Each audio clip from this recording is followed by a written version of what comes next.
पश्चिमबंगे ओडिया डाक्तरी छात्री को गण दुष्कर्म घटना तीन गिरफ तेज तीन जन को गिरफ करिछि दुर्गापुर पुलिस। अन्य दुई जन को खोजुछि पुलिस। पुरुष बंधु सहित तीन जन को गिरफ कर सूचना मिली। दुर्गापुर रे बालेश्वर प्रशासन स्वतंत्र टीम पीड़िता और परिवार को भेटिछंती 4 जणिया टीम। 164 अनुजाई पीड़िता बयान रेकर्ड करा जायछि। तेबे टीम रे जिला समाज मंगल अधिकारी डीएसपी समेत अन्य माने अछंती। फोरेंसिक टीम प्रमाण संग्रह करुछि एवं निकटस्थ अंचल सीसीटीवी फुटेज जांच करा जाउछि। सेपटे पीड़िता स्वास्थ्य अवस्था स्थिर रही। दुर्गापुर एक हस्पिटाल भर्ती करा जायछि। से आईसीयू रे चिकित्सित हेउछंती। एही घटना रे आईक्यू सिटी मेडिकल कॉलेज को रिपोर्ट तलब करिछि पश्चिमबंग स्वास्थ्य विभाग। अभियुक्तों विरोध में दृढ़ कार्यानुष्ठान पाई ममता निकट में दाबी करिसेंती मुख्यमंत्री मोहन माझी। कठोर दंड देवाई दाबी होइछे। एपटे पीड़िता बापा सह फोन रे कथा होइछंती मुख्यमंत्री। समवेदना जणाइबा सहित सबु सहायता प्रदान पाई प्रतिश्रुति दैछंती। तेबे पुरुष बंधुंको उपरे संदेह करिसेंती पीड़िता बापा। झील को छलना करी बाहर को आनिथिबा एवं अपराधी मानक सहित संभाव्य षड्यंत्र करिथिबा अभियोग करिसेंती। मां अभियोग करिसेंती झील को दुष्कर्म पर धमक दिया जाइथिला। गत शुक्रवार राति गण दुष्कर्मर शिकार होइथिले छात्री। राति प्राय 8:30 बेले हॉस्टल गेट निकटू किछि लोक तांको एक जंगलिया अंचल को उठाई नहीं गण दुष्कर्म करिथिबा अभियोग होइछे। गण दुष्कर्म करने सहित तांकोठारु मोबाइल और 5,000 टंका मध्य छड़ाई नैथिबा पीड़िता छात्री बापा अभियोग करिसेंती। तबे छात्री जनक तांकर जड़े पुरुष बंधुंक सह बाहर को बाहरी आसीथिले। पुरुष बंधु तांको बाहाना करी एक खाली स्थान को नेबा परे सेठारु खसी पळाइथिले। घटना विरोध में तीव्र आक्रोश देखा देइछे। एहाको 2024 आरजीकर मेडिकल कॉलेज दुष्कर्म एवं हत्या मामला सहित तुलना करा जाउछे। छात्र छात्री माने कॉलेज बाहर विक्षोभ प्रदर्शन करी कैंपस रे सुरक्षा वृद्धि करने सहित शीघ्र न्याय दाबी करिसेंती। लोक एसे के ओ छाड़िए सेखाने ओके पालिए एसेছে তার মধ্যে একজন ওকে রেপ করেছে और ওই মোবাইল ছড়ে নিয়েছে। তারপরে 3000 টাকা দিলে মোবাইল দিবে বললো, তার কাছে 200 টাকা ছিল, 200 টাকাও ছড়ে নিয়েছে। তারপরে আবার ওই ছেলেটা আবার সেখানে গিয়ে সেখানে 4-5 জন মতো ছিল সেখানে। যখন দেখছে ব্লিডিং হয়ে গেছে তারপরে ওই ছেলে আবার যায় নিয়ে এসেছে। ওইভাবে ঘটনাটা ঘটেছে।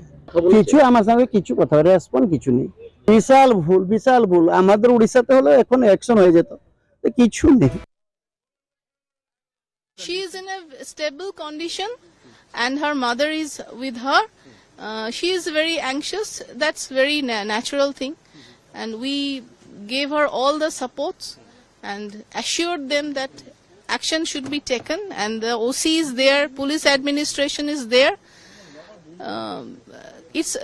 It's our joint effort that she gets some relief. It's beyond my information because that's from the higher level, no? That I can't say. I'm from the local administration to ask and inquire about her well-being, physical and mental well-being. That's all. That's to be.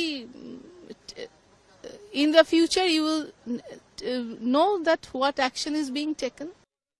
तेज अधिक सूचना पाई आम सहित phone line रे जोड़ी होती आम Kolkata bureau head Pramod Mahanti. Pramod, Odia डाक्तरी छात्री को गण दुष्कर्म घटना रे जहाँ अपडेट आसुछि 3 जन को गिरफ करा जायछि, आउ कोन अधिक सूचना ए बाबद रे आसी परुछि? देखो शिवानी, जे वर्तमान सद्यतम खबर होछि जे जेउ 5 जन अभियुक्त बा सेमानक नामर अभियोग होइतिला सेमानक मध्यरु वासलिया समेत 3 जन को गिरफ करा जायछि एवं एई 3 जन को वर्तमान पचरा उचरा करा जायछि एवं आसानसोल दुर्गापुर पुलिस कमिशनरेट सुबीर राय वर्तमान सेमान को जेरा करछन्ती एवं से कहछन्ती जे आउ जो 2 जन को नार अभियोग अछि से 2 जन को मध्य खूब शीघ्र गिरफ करा जिवो। एवं अन्य पक्षरे हम जानते जे राज्य स्वास्थ्य सचिव नारायण स्वरूप निगम या मध्य 24 घंटा मध्य रिपोर्ट देबा पाई कहितले एवं प्राथमिक रिपोर्ट विशेष करी आईक्यू सिटी मेडिकल कॉलेज एवं न्यू टाउन थाना पक्षरु प्राथमिक रिपोर्ट दिया जायछि एवं एई परिस्थिति ऊपर सेमाने नजर रखछथि। अन्य पक्षरे जदि हम देखिबा जे महिला जातीय महिला कमिशन सदस्य अर्चना मजुमदार से पीड़िता को साक्षात करते परिस्थिति संबंध में से अनुधान करने सहित क्षोभ प्रकाश करते अभियोग थिला जे मेडिकल कॉलेज यही परिवेश जो परिवेश रही जेकोसी समय एभली घटना घटी पार कारण रास्तार आलोक ना सीसी कैमेरा थिले सुधा ता काम करूनी एवं विभिन्न प्रकार अभियोग से आनिछंती एवं आम अन्य प्रकार देखा जे पीड़िता पिता अभियोग बारंबार अच्छी जे से यथायथ सहयोग पाऊना किंतु आईक्यू सिटी मेडिकल कॉलेज जनसंयोग निर्देशिका से कहती जे वर्तमान पीड़िता चिकित्सा करने आम पाखे प्राथमिकता रही तेणु वर्तमान स्थितावस्था बजाय रही जे गुरुतर अवस्था नहांती तेणु चिकित्सा करा चिकित्सा प्रक्रिया जो भाव चली डाक्तर परामर्श अनुजाई से परवर्ती सिद्धांत नेबे किंतु वर्तमान